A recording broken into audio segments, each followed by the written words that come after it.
This podcast represents the opinions of the hosts of the Laugh Cry Club and guests on the show. The content here should not be taken as medical advice and is for informational purposes only.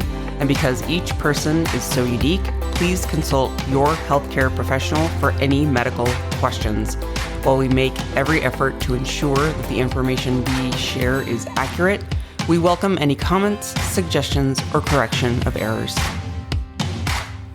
Hi, everybody. Welcome back to the Laugh Cry Club. I am Joy. I'm Rebecca. And I'm Chelsea. And if you've ever felt like laughing and crying at the exact same time, then this podcast is for you. It's for you. And you. So glad you're here. It's December. We're in the jolly spirit. Maybe, sort of. Totally. Very jolly. Hopefully everyone had a wonderful Thanksgiving holiday. Hopefully you are getting a lot of tools to help you in your life, setting boundaries, having conversations with family where you're, not losing your mind. We're here to help. We are 3 licensed therapists on a journey just like you are. I was like, where are we on a journey to? To Mars. Through the human outer space. experience. We're just on the human experience. We are a bit jolly. Did you see my clips? Oh, Ooh, Chelsea look has at you. really festive jeweled hair clips in. I'm trying something new. And she has her... Is that your adventure this week? My adventure is these $7.99 jewel clips off Amazon. Interesting. Yeah, I know. That means not cute, by the way.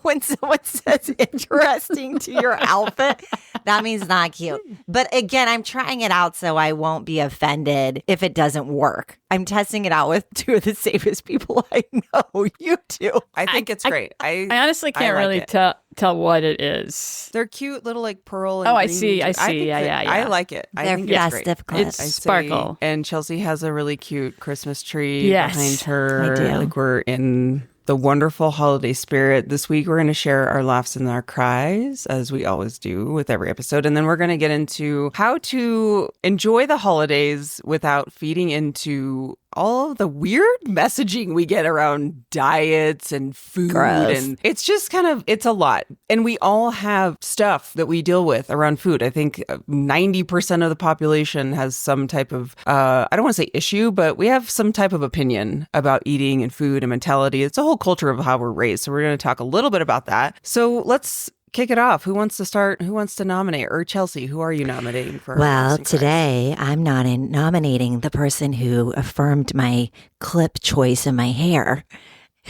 The woman who understands all things glitter, glue, and exciting attire. The lovely, sweet, wonderful. Dun, da, da, da, da, da, da, Joy. Oh, thank you. Even though I'm kind of like, when you said that, I'm like, I'm just wearing a black tee. I'm wearing all black. You're in today, mourning so today. I really need to step up my glitter game when we record here. Okay. I'll mail you a clip. Okay. Mail me one too, and I'll put them in my hair. You better. Everyone's getting a clip. That's it. Everyone's getting a clip for Christmas. Okay, actually, I'm going to start with my cry because I want to end on a high note. My cry was more of like a let's turn this frown upside down mentality, which selfishly I use this podcast to help my mental health. And so I was feeling really down over Thanksgiving, or like a few days leading up to Thanksgiving, because I just didn't have like anything big planned. Okay. My parents stayed home because, as you know, my mom wasn't feeling well and they were supposed to come out. And so we changed the plan. And so they weren't coming out. And we had, and my husband went to visit his family for a few days before Thanksgiving. And then he was going to fly home on Thanksgiving. And then we were going to all have dinner together. And that just didn't work out. Okay. My parents didn't show up. So I was literally by myself for like that first half of the day. And a few days before Thanksgiving, like when this was all kind of starting to unravel as far as like the planning, I'm like, I was feeling really sad and bummed about it and having like a massive pity party. Like, oh my gosh, I'm such a loser. I have like nowhere to go on Thanksgiving. It like really made me miss my family because growing up, we had huge get-togethers in Arizona. Like I have a really big family in Arizona. And so I sat for a minute and I was like, you know what? Screw this noise. I can make this whatever I want it to be. I don't have to make it some like really sad, depressing day. We have this wonderful new house. I'm in this new town. Let's make it an adventure. And so I took a page out of our playbook from the adventure episode of like, Yeah, how you can I make did. this an adventure? That's and I really awesome. was sad. I was like super down, like having like the worst attitude about it. And I was like, no, Joy, you've got to stop this. So I picked up some like really good food for Scott and I didn't want to like make a huge meal for two of us. So I was like, I'm going to go to Whole Foods and get all of our favorite things. And so when he comes home, we're just going to have this like fun feast. I took the dogs out on some adventures, like some trails nearby. It was like a gorgeous day. It was really cold, but I turned it into a different thing. And it was a lovely day. We like watched football. I had the Macy's Thanksgiving Day parade on in the morning. It was just like, I made it whatever it needed to be. So that was my like cry that turned into like, okay, we're going to get through this.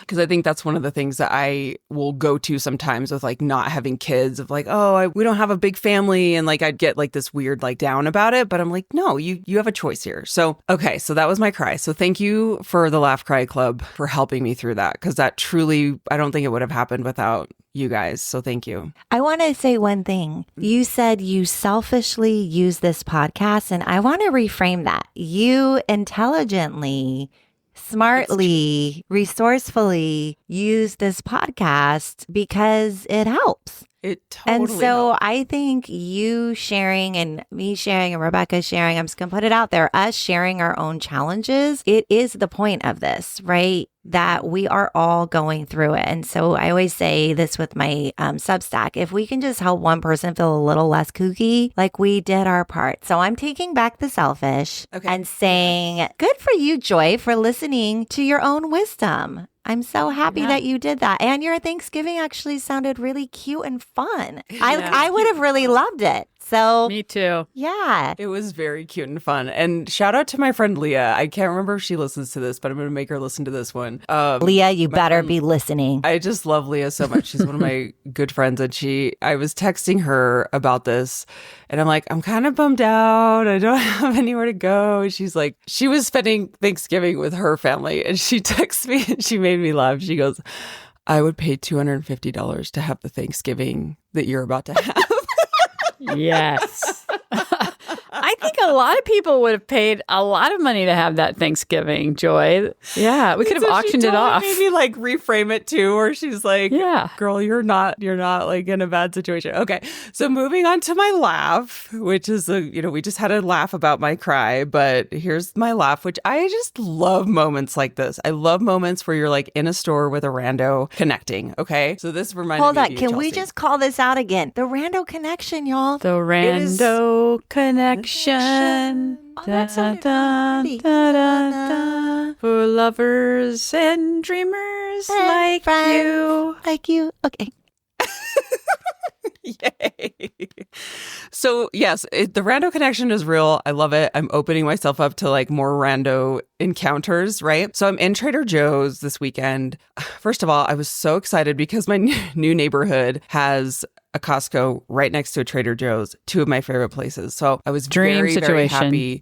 I was so excited that I'm like, I don't have to go anywhere. I just drive to one parking lot. And I'm in this Trader Joe's having the time of my life because it's pretty empty. I love to buy their peppermint JoJo's every year. I give them out to friends. I bought a bunch of boxes for my new neighbors to introduce ourselves. Like Yum.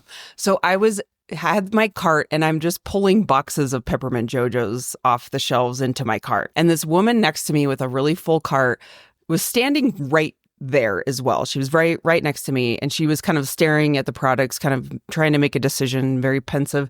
And she looked at me and she goes, "Are those good?" And I'm like, "They are amazing." And she's like, "I don't really like peppermint." And I was like, I give these to all my friends and family and people that I've just like, just a nice gesture. You don't have to give them a big gift. So I'm like, I give them to everyone. And I'm telling you, everyone that I give these cookies to, they are changed forever. Like every year they have to go get these cookies because they're so good. And she goes, "Maybe my kids will like them." I'm not really in the gift giving mood. And I started laughing so hard. She was a sarcastic funny, it wasn't like she was being a like down in the dumps lady. She just was like, "I'm not really in the gift giving mood." And I started laughing so hard. I said, "You know what? you don't have to do anything this year. And she just looked at me. She's like, I'm just real tired. Oh. And we both just started laughing in the grocery store. And I said, you know what? You don't have to do anything this year. You take a load off. You know, it was like this moment after Thanksgiving. You could tell she was like, I've just had it with my family. She's so depleted. tired. And it wasn't like a mean spirited. We had this like funny, jolly laugh together, like two strangers. Just all of a sudden I was like, did we just become best friends? And it was so cute. So like, cute. She bought a box of peppermint JoJo's and I was like, I hope your kids love them. But then I just like, it totally changed my day because I'm like, I love moments like that. So that was my laugh. Oh, that's great. I love it. And so cute. Shout out to every mother who is just doing their personal best to get through Thanksgiving, to now spend massive quantity of money that you may or may not have because your kids have access to TikTok. My kid is like sending me Miles, like Pop-Tarts, some gourmet Pop-Tarts from TikTok. Oh, we've had popcorn. And you know what happens to these snacks? Nobody eats them. He pretends like he likes them. He's like, oh, this is so good. I still have piles of, in fact, that's a good reminder. I need to clean that out of the cupboard and just throw it out because I know nobody's going to eat it. But shout out to the moms whose kids have access to all this consumerism. And you're just like, out. You're getting a cookie, kid, and I don't even know if you like peppermint or not. Yeah. But this rando said they were good. So we're in. Amen. Okay. Oh my God. Wow. All I can think about is Barf and Rebecca.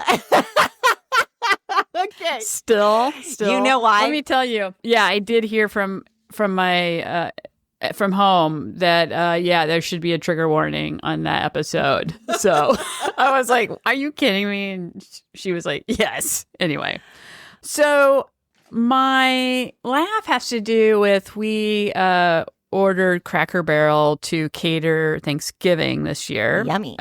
So we went to pick it up and I walked in the store. I got dropped off because the parking lot was filled. So Robin was like in a circle of the parking lot. I went in. They're like, oh no, it's out back. So go out back. And then I'm like, oh, it's right there. So instead of like trying to find her, I'm like, oh, I'm just going to go stand over there, right?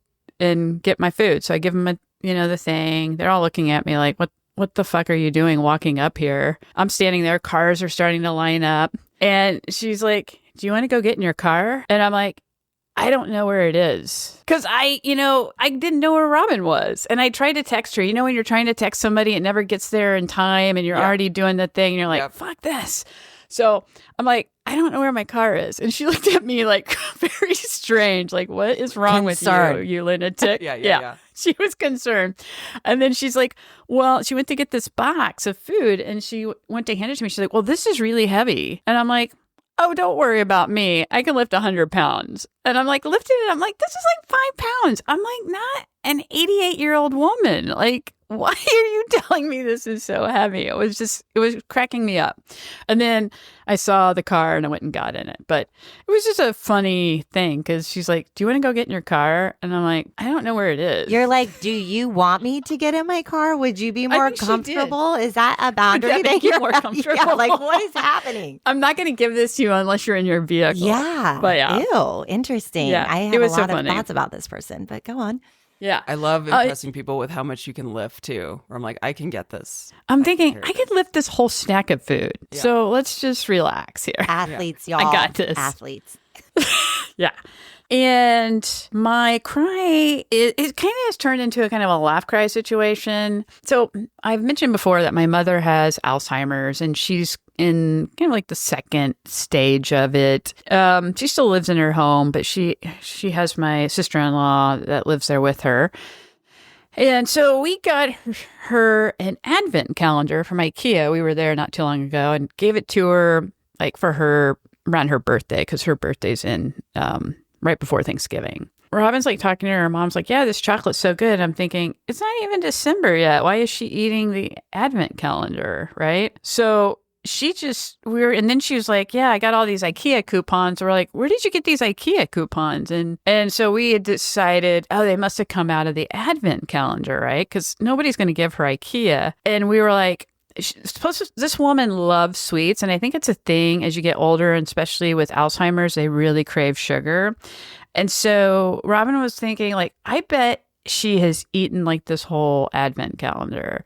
The sad part is, like, she's at that point where she doesn't understand how an advent calendar works. And so we did check on Sunday when we were over there. And basically the woman was like, I'm not poking little holes out. She just opened the whole thing. And I was like, good for you. Good for you. Like, you said, I'm going to do whatever I want to. But we just kept the comical part for us is because it is so sad and hard that we kept thinking about Bad Santa. And when Billy Bob Thornton decided to eat all the chocolates because he was drunk in the advent calendar, and then he stuck a candy corn in for the kid, and the kid's like, what's up with this, Santa? And it was like taped in there.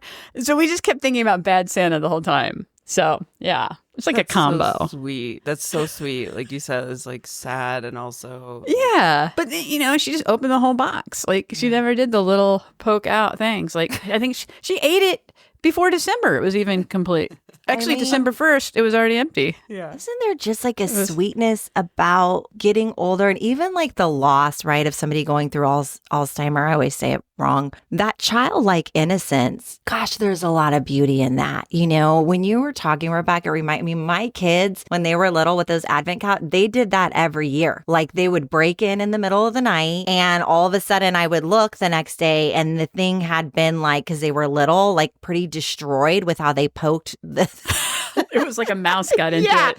And they'd be like, I don't know what happened. The elves on the shelf must have eaten it, because we did the elves on the shelf for 400 years. Yeah. But there's such a sweet innocence to it. And then combined with the grief and loss of also somebody, losing their cognitive abilities. Gosh, like the bittersweet. Oh, Rebecca. What a full human experience of laughing, crying, and all of these emotions existing at the same time. Yeah. It is very interesting. And then sometimes I'm like, I feel bad for laughing, but it's like those times when things are so sad and hard. It's like you have to laugh in order to kind of try to keep this balance of your own emotions. So going through illness with Steve has really taught me that. I mean, I remember even when he had his ostomy bag, you have a bag of feces off the side of your body. And he looks over, he's like, well, still think I'm an Alabama 10. And I was just like, oh my God, or Alabama 8. Yes. Like Alabama 8. Anyways, it was just like He this is joke. An Alabama 10. Yeah. That's so I cute. love it. And we're just sitting there and, there's this bag and it's like, you can hear any gas being passed. And then like the beginning, like we couldn't figure out the bag and it was breaking and we'd wake up with shit. I mean, oh my God. And it was so fucking horrible. And you can just imagine like as an adult, and I would be like, this is why people don't date at our age.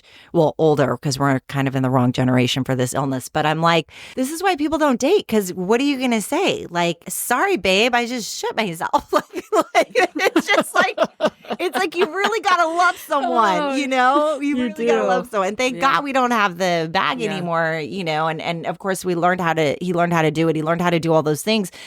But it was such a tremendous amount of grief that sometimes we would just look over at each other and would be like, I cannot believe this is our life. Like, it's just, it's all of it, right? It's like, and then going back to like a child of like literally like having to relearn your bowels. And anyways, I could go on, but it really resonates. It makes me tear up. And I think, thank God we have ability to laugh because it's not funny, haha, but it's like, what the fuck is happening?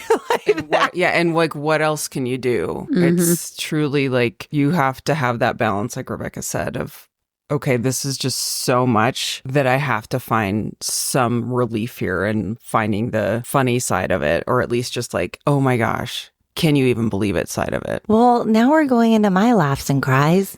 Let's do it. Yes, we're sending it over to the Alabama 10. Her sexy factor is probably about 100%. Off the charts. And can I Off just the say, charts. I know our listeners can't see this, but your chrome nails are just gorgeous. Thank you. Yes. I want them. Is it a polish? No, these Okay. are like little press on. Like I do my own nails. I just glue them. They're Okay. Lee press-ons. They're not Lee. They're another brand. But June. listen, it's like the same kind of thing because fun fact, I don't do good sitting. And so to get my nails done, Well, people already know this about me. I've shared. I'm not good at watching. Like I'm not. I'm a movie. So when I get my nails done, it brings me no joy. Like zero. Now a pedicure I like, but even then I'm like, can we move this along? I like a massage. Yeah, I totally hear you. So I love to have my nails done, but I really have a problem with the whole process, the waiting, the sitting. I'm like, this is 2 hours of my life I'm never going to get back. And I used to have, in California, I would have like a fast nail person. I have not met a fast nail person here. So you're in the South. Yeah. Is there anybody fast in the South? I don't think so. It's something I love and something that's hard. But anyways, I've learned how to do gel nails. I've learned how to do acrylics. Like I am now a nail person. But these ones are like super simple, Joy. I'll mail them to you with your clip. Okay, please do. Yeah. Okay, great. So my laugh and my cry. I digress. So my... I'm going to start with my laugh and then I'm going to go into my cry because they're both pretty terrible. My laugh. So my kids and I are really into Christmas. When they were little, my house looked like I had like a real size Santa that would dance when you walked by. My kids would dance with. I would like decorate lights all over the whole entire house. My outside looked like Clark Griswold's house. Like I would go insane. My kids had very magical Christmases. It meant something to me. Until I was like the mom in Trader Joe's where I was like, I don't want to do it anymore. You're tired. Yeah, I'm tired. I don't want to do it. So I moved to Alabama and long and the short, gave away all my belongings, showed up with like a teeny tiny, the smallest U-Haul trailer you can have.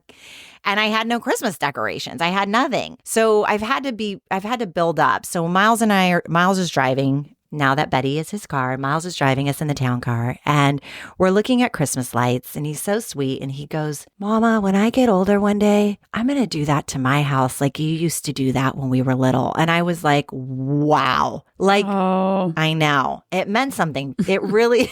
That's so sweet. It was so sweet. And I'm like, he's 15. He's still... So I'm like, all right, it's on. So Charlie and we bought every single Christmas decoration. I mean, we've gone insane. The inside was already kind of getting there because we've been here for 6 years now. So we've built up a little bit each year. But now the outside is really starting to take off. It's more than a string of lights. But the laugh is we're driving in the car listening to Christmas music. And there's this song, Dominic the Donkey. Do y'all know it? Hippity ho, hee-haw, hee-haw. Okay. So, okay. So when I sing it, hold on. When I sing it, I go like this, hippity ho. And Miles, like, I know it's annoying, but why is being annoying so funny? So then he's like, that's very annoying. He's like, it's hee-haw, hee-haw. And I'm like, it's not like I'm hiccuping. He's like super annoyed. So he pushes the steering wheel to skip to the next song and then Feliz Navidad comes. So then I start snapping like Feliz Navidad. And he's like, why do you have to keep adding stuff to all of the songs? And I'm like, because it's annoying you. And I don't know why that's so funny to me, but like I couldn't. So because cringe and teenagers just go hand in hand. So and you're fun. like, let's just push the boundary here. It's I like couldn't when you stop. would make TikToks. They're like, Mom, you're not doing it right. Could not stop adding my own flair. Then he would fast forward Feliz Navidad. Then I would start doing dances like zooms, like these like arm you can't see, but I'm doing. Anyways, it was hilarious. I was crying, laughing, and he was crying, laughing too, and so annoyed. And he just had this smirk smile on his face, like He wants to be annoyed, but he secretly is like, I love this so much. I mean, I think he just is like, what's wrong with her? Like, what is wrong with this is my mother and he Have loves they just me. met you? They know you. This is their mother. Accept me, which is so sweet. So that was my laugh. My cry was he wanted a pair. I tell him, give me your Christmas list, blah blah blah, and he wanted a pair of Ray-Ban glasses for Christmas. That was one of the things on his list, and I was like, oh, that's good, cute, like good style. So it's late. It's like midnight. I'm online shopping, enjoying our time together. Apple Pay isn't working. And so I keep clicking. I'm like, why won't it order these? I ordered 4 pairs of extra large because everyone in my family has big heads. Ray-Ban glasses. Steve had ordered them too. So we have 5 pairs of the same Ray-Bans coming. And the Ray-Ban order says you can only change your order within an hour of ordering. We ship quickly, but there's no order confirmation. There's nowhere for me to call. There's nothing for me to do. Now I started having this really out of proportion meltdown where I'm like hitting my phone and I'm like, I'm cursing, and Miles again is like, oh, it's my mother. What's wrong with her? I don't know. I know her because I know what's wrong with her. And I'm like having this reaction. And I'm like, why am I having this reaction? I'm like, I mean, it's not great. It's annoying. It's like, $500 in fucking glasses that are all the same, that are extra large. But I get like where I'm like going to cry because I'm so mad. And I'm like, what is going on? And I go in the room and I tell Steve, and I'm like, he's like, oh, I ordered those glasses. I'm like, oh my God, we have all these fucking glasses coming. So I'm like, I don't know what's going on. Like, I'm like spiraling. I'm like, this is $500 coming out of my account. Like, what if they don't let me return it because it's Black Friday? I'm like going down this really dark tunnel in the middle of the night. And then I'm like, I think I just need to go to bed. Well, of course, I started my period the next day, and I'm like, oh, this makes sense. Oh my God. Yeah. So and so when I started, like such a crazy person the day before I become, any women out there who have PMS, I mean, listen, the day before is my worst, is my irrational. And I knew it because I kept telling Charlie, I'm like, when are we starting our periods? Like, is it coming soon? Because I feel a little off. So that happened. And then amazing, my hormones became normal. And I was like, great, everyone gets a pair of Ray-Bans for Christmas. I told Miles, let's pick out your friends with the biggest heads and we'll give them all Ray-Bans and we'll all wear them and it'll be fun and blah, blah, blah. Like, it's amazing how much your perspective, I should speak for myself, my perspective changes when I'm really having those raging, crazy hormones, which seem to be getting, it flows up and down. So those were my laughs. Those was my irrational cry. Now we're ready to move into part 2. Okay, so the topic this week, what I was wanting to do for this episode is because everyone, I'm going to say most people, not everyone, deal with attitudes about food, how you're raised, beliefs about food. Let this podcast, maybe for the month of December, be kind of like your container.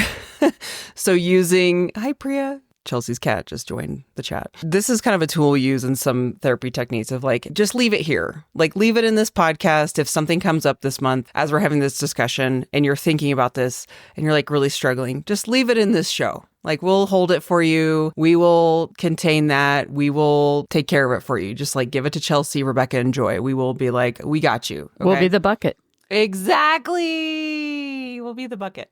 Okay. So food and the holidays, we get all of this messaging specifically. I mean, I just saw a news story a couple weeks ago. It was like how not to gain weight during the holidays. And I'm like, gosh darn it, have we not evolved? So if you don't mind, let's kind of start with maybe our own, like, hey, when did you kind of first notice diet culture, or at least maybe beliefs around food in your life? And for me, it's very specific. Like when I was in junior high, the culture that I was around, like being a cheerleader, I was always the kind of the taller one, bigger boned compared to the other girls. And so that was like, I noticed my shape was different, right? And so that kind of led, and we're definitely not going to go too deep down this path because we could go on a lot of different tangents with this topic, but I want everyone to kind of also just be aware of like where things start and how you then start to form beliefs around food. And so, mine was very specific of like junior high, high school, being a cheerleader, the messaging being around a certain size or that you should be a certain size.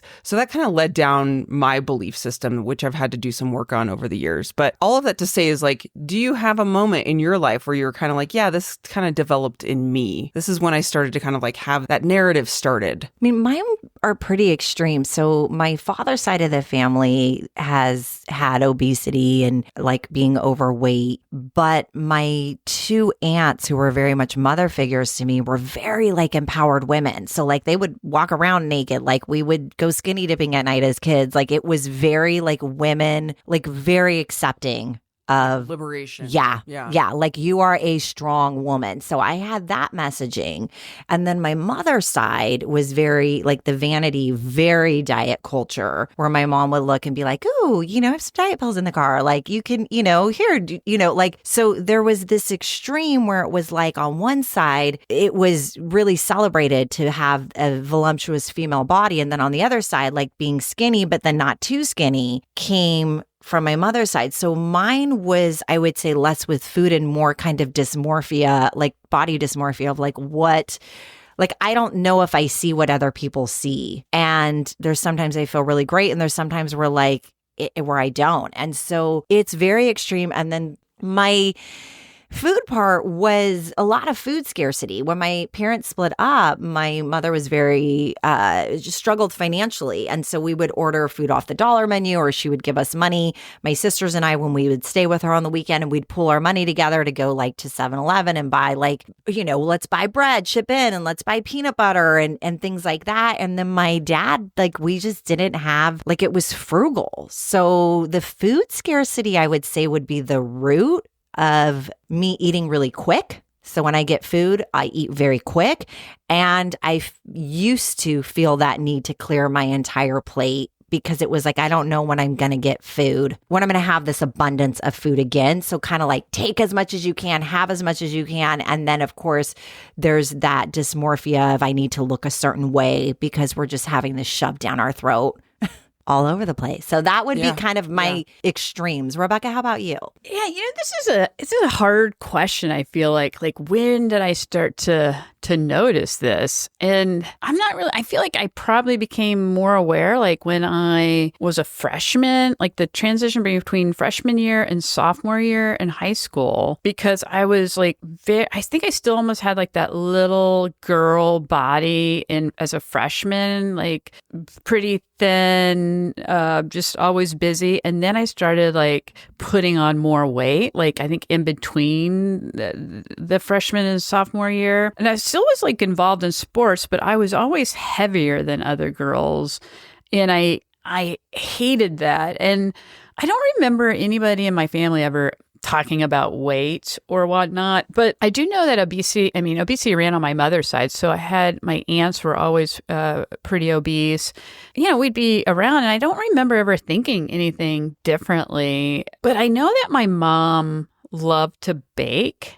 So it was like carb city at our house. So I really think where my relationship with food came from was just from, because my dad worked overnight, so he'd be sleeping in the day. And so we'd be at home with my mom. And, and this is no fault to her. This is just, what she knew at that point, because it was a different time period when I was raised in like the 80s and 90s. And so we always have big cakes and cookies, and it's like I could eat as much as I wanted. There's ice cream, there's soda, and nobody ever said like, oh, you should like slow your roll about it or diet. But I think I started to be more aware of it in high school, just because all the imaging and the music videos we'd be watching on TV, plus I was also going through other like sexual orientation, like who am I? And going through, like, I didn't know who I was at that point, and it was a very confusing time period. But I just remember I used to work at the pool in the summers, and I was so modest and concerned that I would always wear a t-shirt over my swimsuit. Swimming, everything, all the time. Never would just be in a bathing suit. And so, I think and then it's just continued throughout life, right? Like you're bombarded by these messages that you're less than if you're not a certain way. And even though all these people are airbrushed in these ads on commercials and in the movies and then on print material, magazines, it's like it still messes with your mind, because you think, in some ways I feel like in my body, I feel like I look a certain way. But then if I look at myself in the mirror, I'm like, who is this person? Because I feel maybe fitter and thinner than I really am. But it's still an issue. It's a total mind screw. And I think, shout out to Gen Xers, because we did deal with the airbrushing that released. I think that ramped up the most in our generation. I don't think in the 80s it was as prevalent as it was in the 80s and the aughts. But the messaging around bodies, the like the hairband videos, and then the grunge era, the heroin chic. I mean, we really had it bad. So I think that is something that we, I remember having I always think about this because I'm like, man, this is just goes to show you like how much it creeps in. I had a photo of a supermodel, and this also was around the time that supermodels hit the scene. So we had that to compare ourselves to. which is impossible. They're freaks of nature. But I had a picture of a supermodel in my bathroom where clearly the photo was just so photoshopped or at least airbrushed. And her stomach was just so small. And I had this like big insecurity about my stomach at the time. Anyway, so it's just like, wow, that was just in my bathroom hanging. Like, that's inspiration. Wow. So the point that I want to bring up, like with all of us kind of sharing our quote unquote, this part of our origin story, I know there's so much more to it, is where we start our beliefs around food, diet, and how we kind of have that narrative about ourselves. So for our listeners today, we're just going to go through some tips of like, okay, maybe in your mind this week, identify what your origin story is, or maybe something where you're like, I remember when my belief system started around this. The important thing about that belief system is honoring that and knowing that that's not true anymore. Or maybe you look at that and you're like, wow, I don't have to believe that anymore. So that's an important piece that we wanted to talk about with the start of it, because now we can kind of look at the tools to help us through this messaging that comes out at us, especially during the holidays. So I'm going to start with kind of the first tip and then pass it on to you guys, but paying attention to your emotions. So when you think of the origin story, or maybe even your emotions around food, the messaging when this comes up, what are your emotions about it? Are you thinking, oh, I feel bad, I feel ashamed, or I feel less than? Whatever it is, I want you to start just paying attention to those emotions and maybe how that syncs back to the beginning where you're like, oh yeah, that's a story I don't have to tell myself anymore. So that's kind of a step one. What would you guys say? Well, Joy, you're talking about the beginning phases of being really mindful, right? So when we're mindful, we're connected to our body, we're attuned. We're noticing what we're hungry for, what we're craving, what it is that we want to eat. And so when I think about the holidays in particular, one thing I have to teach myself or remember my own mindfulness is like, there's plenty of food. Like, I don't need to make a big giant plate because there's going to be more. And so for my own kind of scarcity of like feeling maybe that there's not enough, or when am I going to have this good food again? Like, it's reminding myself, like I say it to my kids now when like someone eats the last candy bar and they're like, you ate the last candy or whatever. And I'm like, and there's a store where we can buy more. It's constantly, and I've taught that to them, but that's teaching to myself as well. Like there is a store. If we run out of honey baked ham, I can just go buy another honey baked, like it's fine. And so really kind of remembering that like I don't need to like act like this is all I have. And then the other thing too is I would say is like actually enjoying the food. And so for me, like if I'm going to cut myself, like we did this, we had like a big thing of cheesecake and then there was like the pan left, where you have like that. And it's like, should we eat all of it? Because it's like there's like it's not like really the portion. You know what I mean? It's like, are you going to save that little amount? So my kids and I just have forks and we're just eating it. And I'm like, this is like, and like, we're going to enjoy this. Like if I'm going to eat this amount of cheese, I'm like going to enjoy it. And I teach that to clients that I work with. Like if you're going to overindulge or you're going to like, don't then beat yourself up. Like be like, I'm going to do this and I'm going to enjoy it. I'm going to enjoy the company of going out to dinner and having all of this rich food with my friends. I'm going to enjoy the, maybe I ate a little bit till I'm too stuffed, rather than I went overboard and now I'm so fat and now I'm so horrible and now I'm a terrible person and now I need to go to the gym for 2 hours tomorrow. Like forget the punishment. Like stop with the punishment. Right. Enjoy the food. When you enjoy the food, you're mindfully connecting in a way that is intentional. It's something that I need to hear from myself, and I think this is really important, is ditching the all or nothing thinking. So good. And I've been on probably so many different diets in my lifetime. And I'm now at a point where I'm not really on a diet, but I say I'm watching my diet just because I'm training for things. I have to get a shit ton of protein, and you got to pair your carbs and your protein and the fat, and it's all a thing. So I kind of loosely pay attention. And if my trainer's listening, she would probably be like, you should be paying more attention. But actually she wouldn't. She'd be like, give yourself some grace, Good.